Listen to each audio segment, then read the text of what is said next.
Sebastian Bender from Gamify Now. He shortly already introduced himself by saying he's a game developer and he's representing today the games developers site. And we are looking forward to your talk, Sebastian. Thank you very much.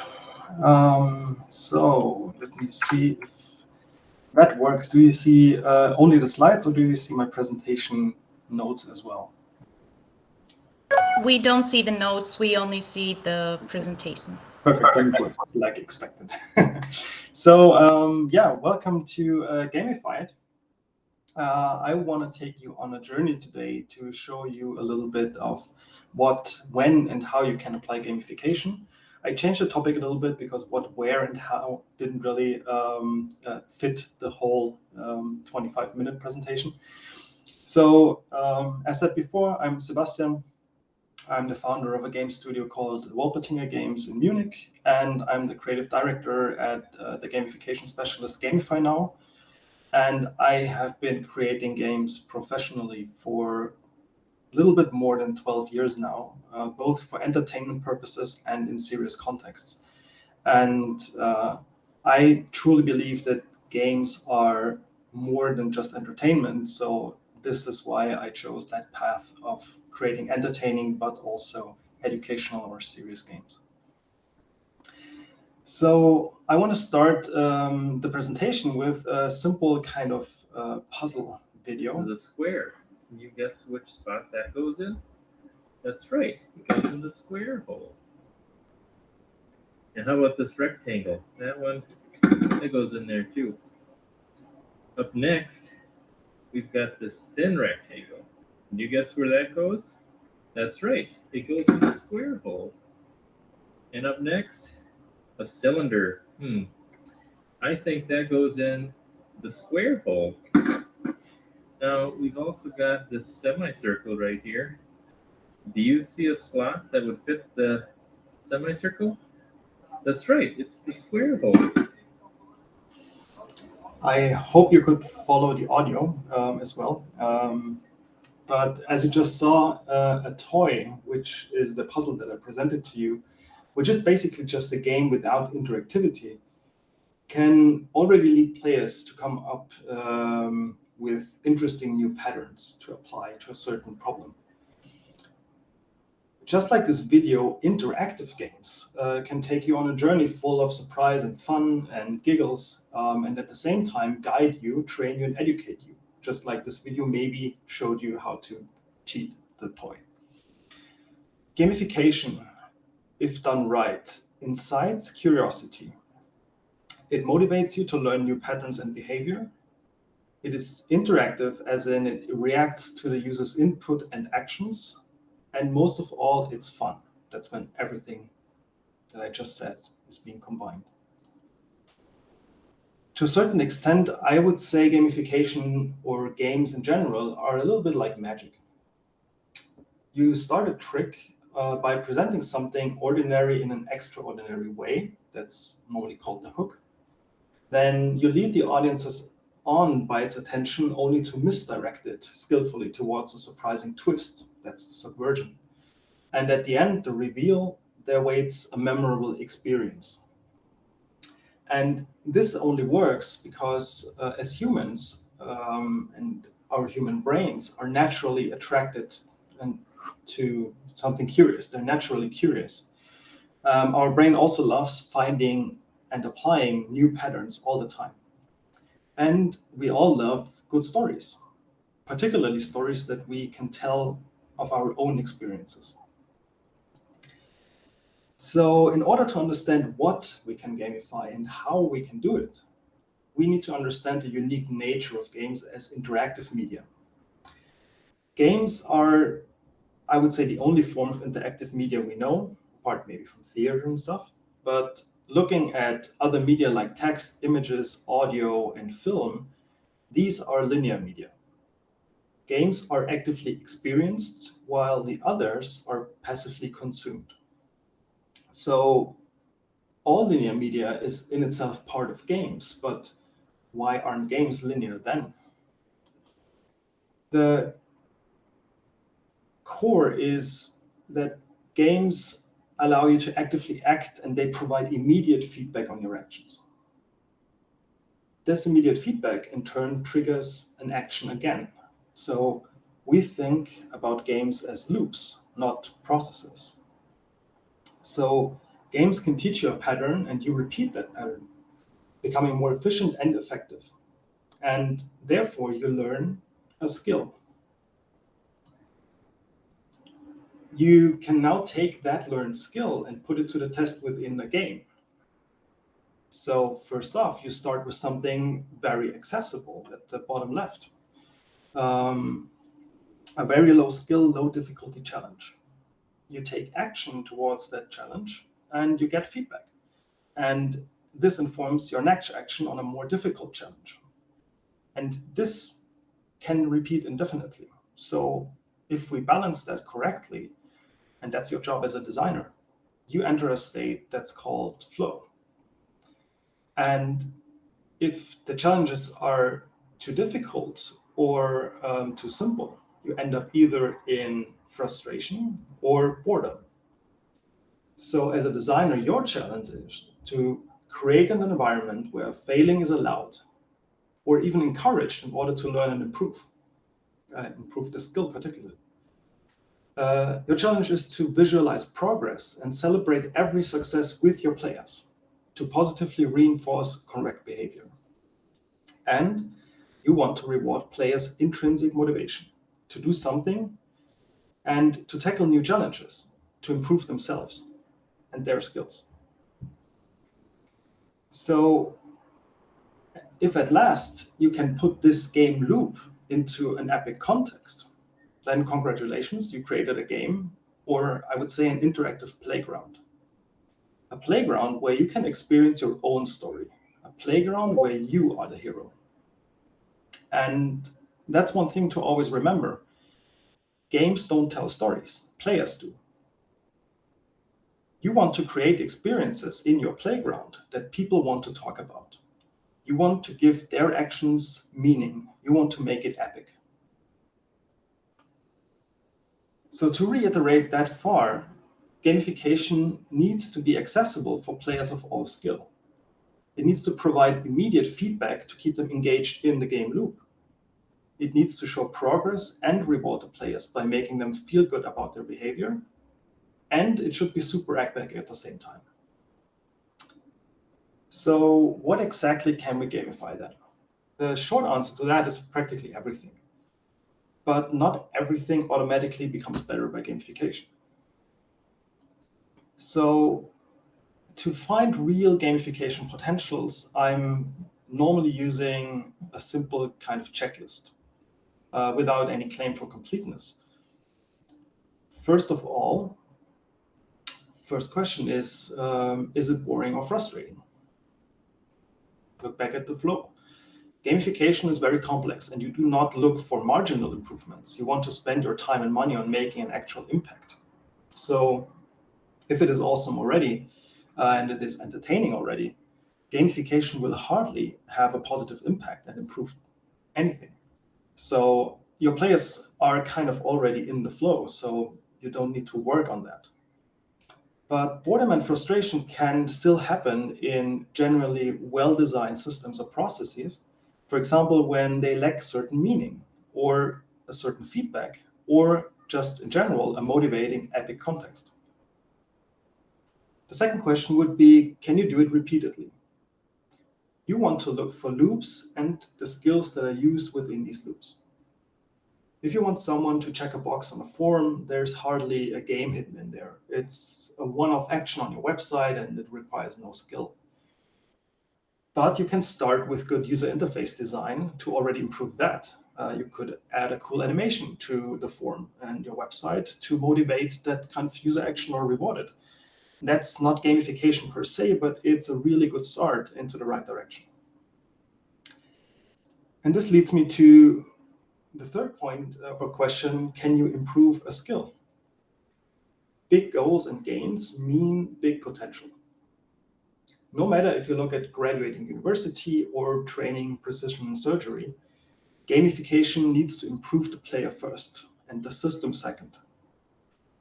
Never ever, and that's what I really mean, never ever use gamification as an end to itself. Or even worse, as a system to enforce your power over others, for example, over your employees or your students. If you want to improve how they work and learn, help them become better at their job or at whatever skill they need to learn, and make them feel good about it.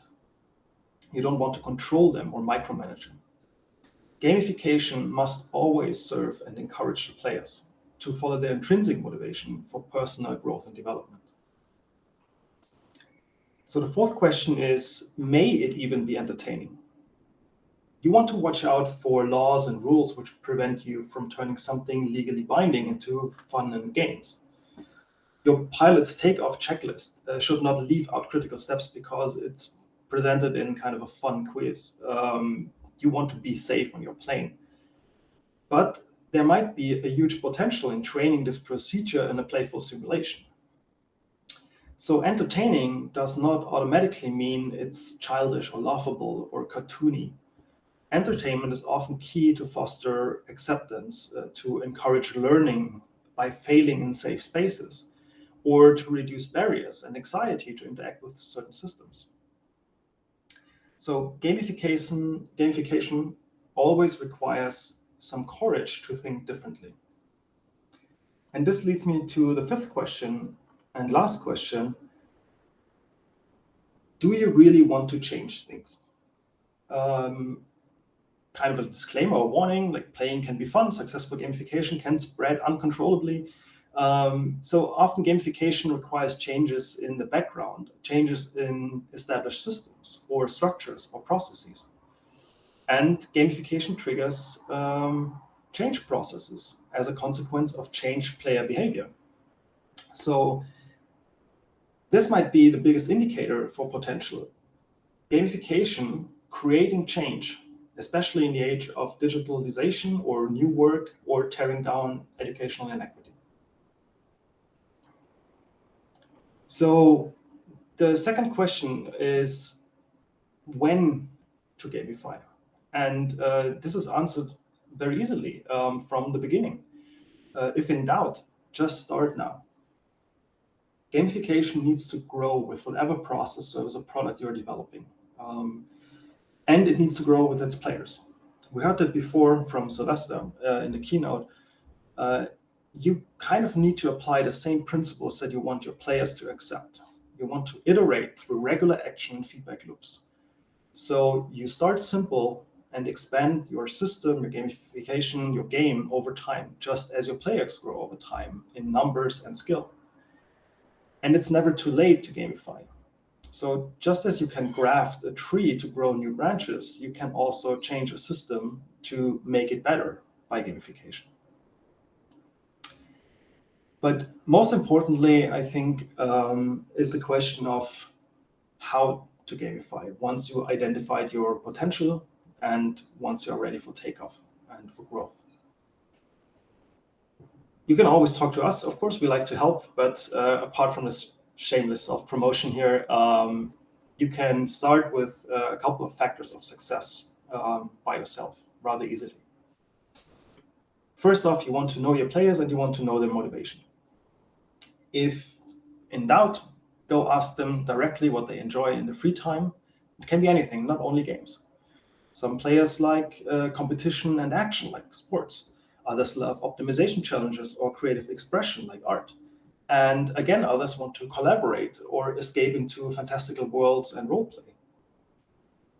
Do not define your target audiences by demographics anymore. Start learning what motivates them and create motivation profiles for your players, and then create interesting challenges and rewards that cater to that motivation profile. We heard that before today. Iterative development and player feedback is key. Involve your players directly with the development and use their feedback productively. Don't forget you can't act right without feedback. Fun is not designed on paper, and you can't specify it in a software specification sheet. it needs to develop from iterations on ideas, prototypes, and test runs. Bonus level, make sure to adapt your project management to this style of working too. Did I already mention the epic meaning? You want to design your playground to allow, for example, for surprising experiences, or to create a safe space for experiments. You want to use metaphors and analogies to rephrase, for example, boring content or data when teaching stuff and present it in new and exciting ways. You want to make your players work towards goals that are bigger than themselves. So, for example, running around the world is a frustrating long-term goal for yourself, but it's definitely an achievable feat for a group of regular runners. That also means that games need to fit your culture. Whatever you do, try to redefine yourselves with playfulness, but stay authentic. Games don't need slang memes, look like the latest craze, it's cringe AF. Look, for example, of how current documentaries and miniseries, for example, present serious information in an entertaining context. Or play some games about serious topics and meaningful choices. They are definitely out there. Think as gamification as a service to your players. Don't use it as a fire and forget measure. You implement once and then hopefully it will run forever. Even for a timed campaign or a very short kind of topic, you want to keep your players engaged with regular updates, new content. Or you can always try and create tools for them so they can make their own content for the game. And I'm homing in on the last two very important points. One is that intrinsic motivation is the best motivation you can get. And it's also the most feeble one. If your players do something for its own good, you want to support that, reward that, celebrate it.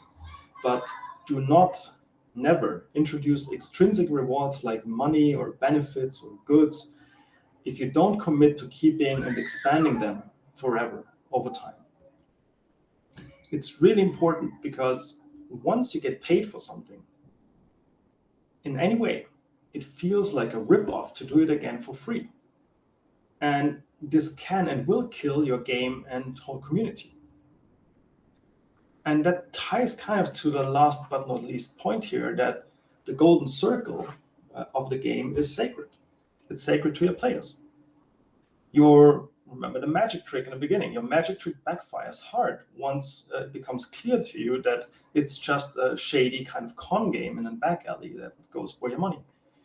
The rules of the game must be obeyed by both the players, but especially by you as the game master or game designer. Making arbitrary changes or not engaging with your players will lead to certain failure in the end.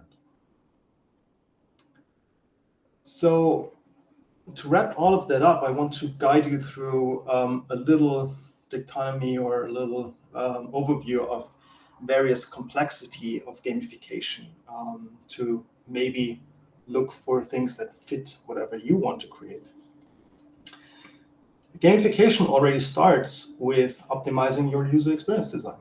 And for example, by adding points, badges, and leaderboards as a generic mechanic to provide playful feedback to your players. It's a starting point.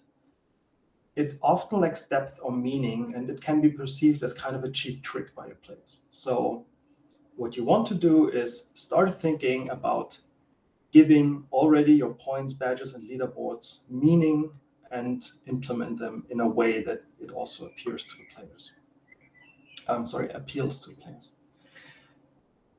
Next is interactive diagrams, explorable explanations, and mini games. They can serve as easy tools to turn theoretical models into interactive experiences to reinforce learning or create a more intuitive understanding with your players about that theory. They are ideally used in conjunction with traditional education tools and media, and can be effectively used to really reinforce your message or your topic that you want to convey. They lower the entry barrier to a very complex matter with playful first steps.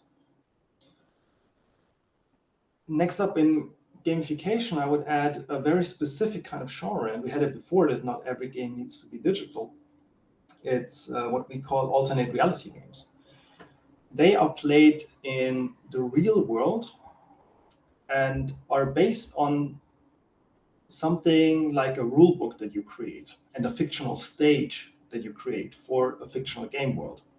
So the game itself is played mostly in the player's heads as a role-playing experience, kind of. And you can support these kinds of games with a lot of existing interactive and linear media.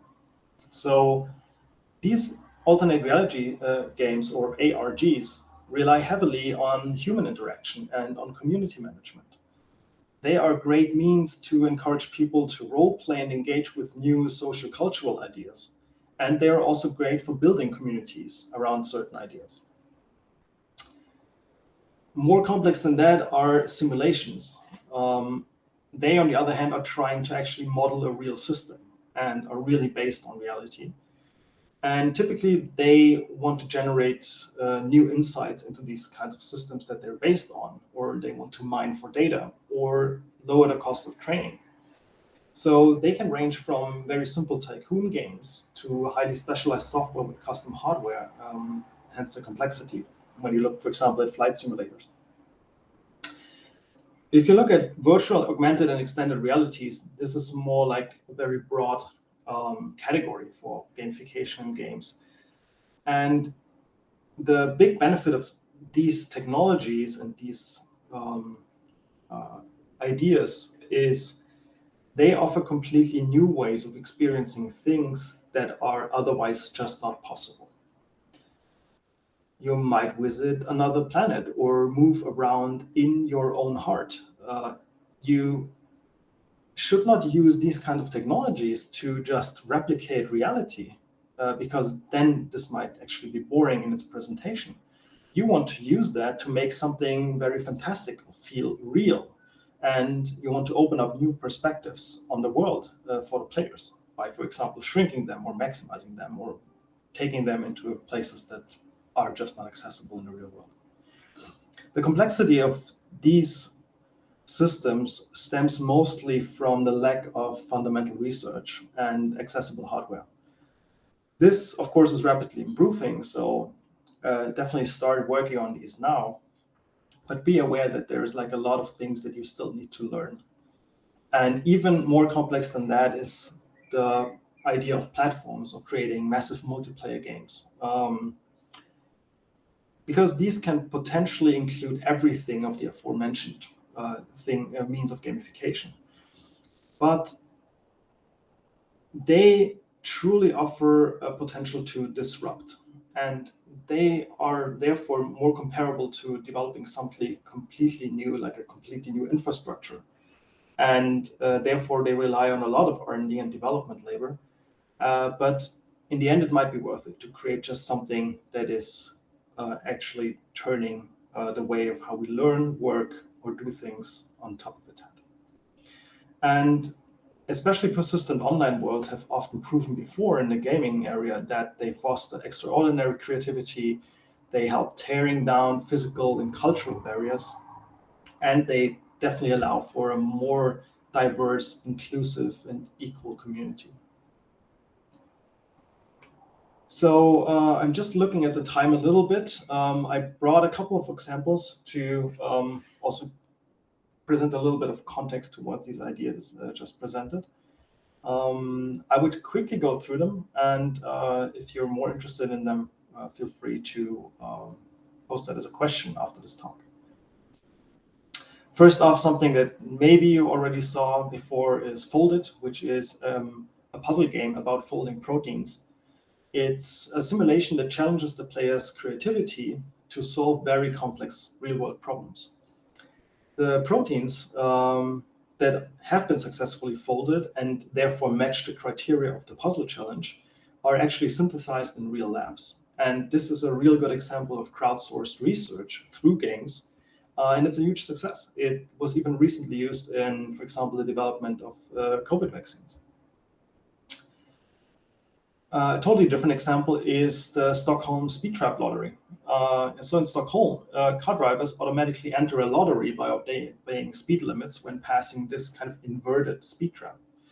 The prize money for that lottery is paid from fines that are actually collected from drivers who were caught speeding.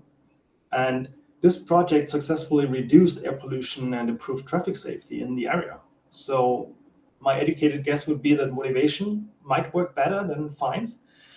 But it's a really interesting example of a more like indirect gamification and not using a lot of like digital things in the first place.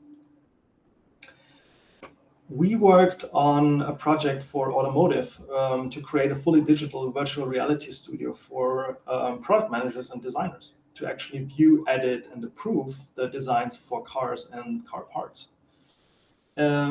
It's more an application of using gaming technology in a more or in a less gamey way because it uses Unreal Engine and a lot of the playful elements that you might have experienced before in social VR games.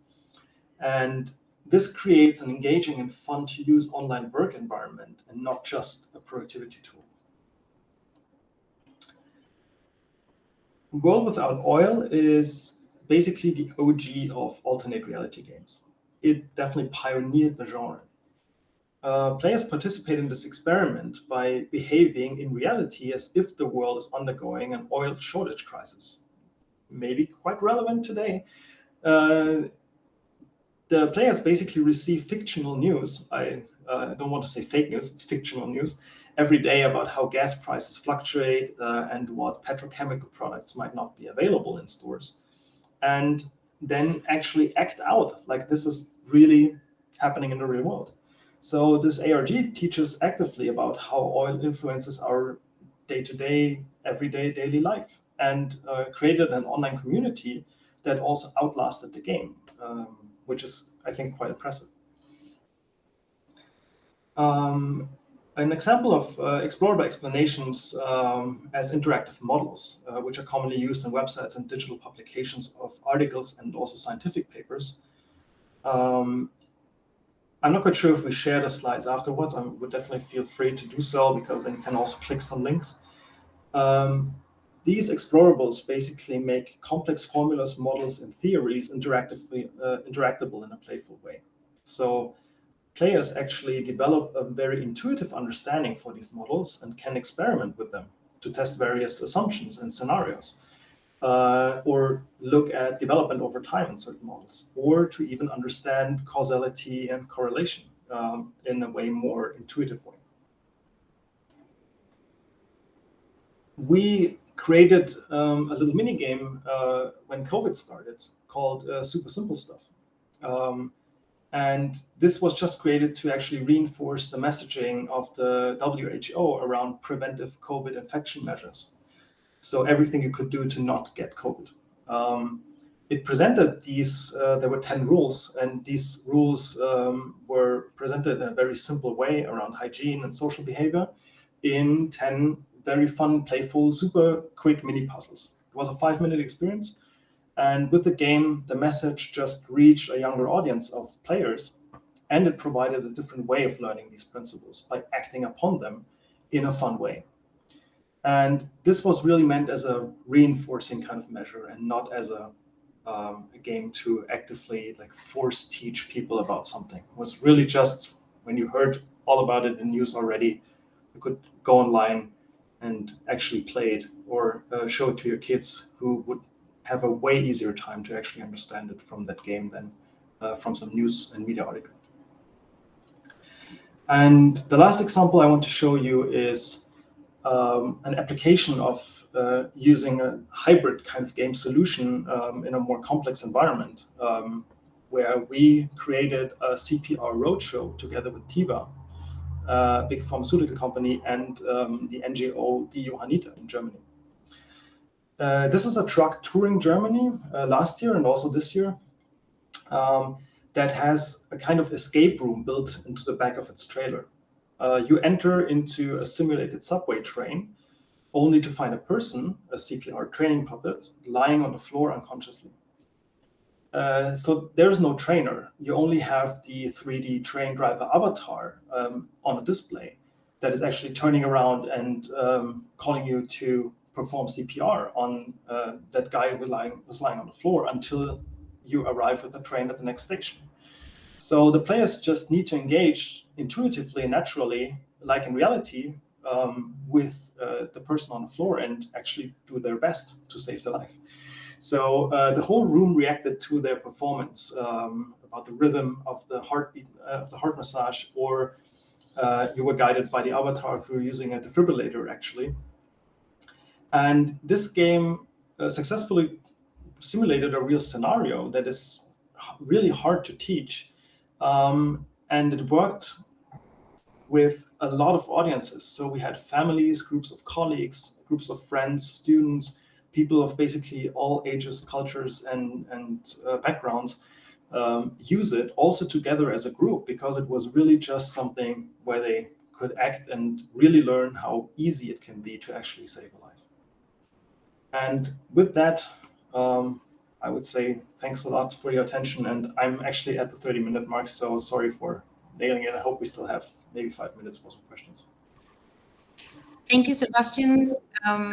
Your examples were really interesting. I didn't manage to collect all the links, so perhaps it would be great if you could share the slides with us. And this would also give the opportunity to people to ask you directly questions after the event, because we are over the time.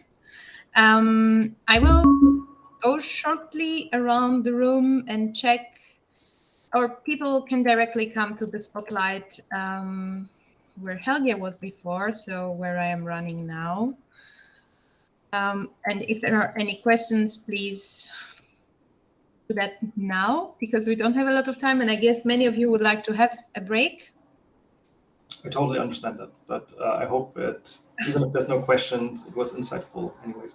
Very insightful. Perhaps if no one is taking the stage, I will ask you a very general question, I would say. You went through many topics, and there could be many discussions longer than what this event allows for now.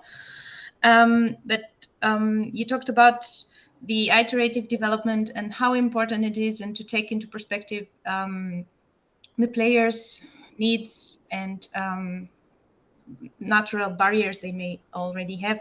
And my question would be, you mentioned augmented, virtual, and extended reality. It seems that technological developments get a lot far and faster than they did in the past.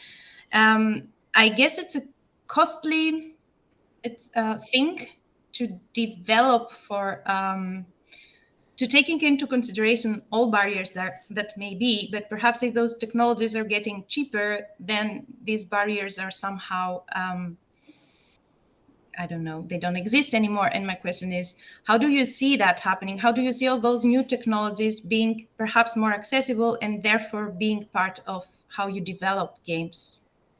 Or you gamify existing systems, as you called it at some point?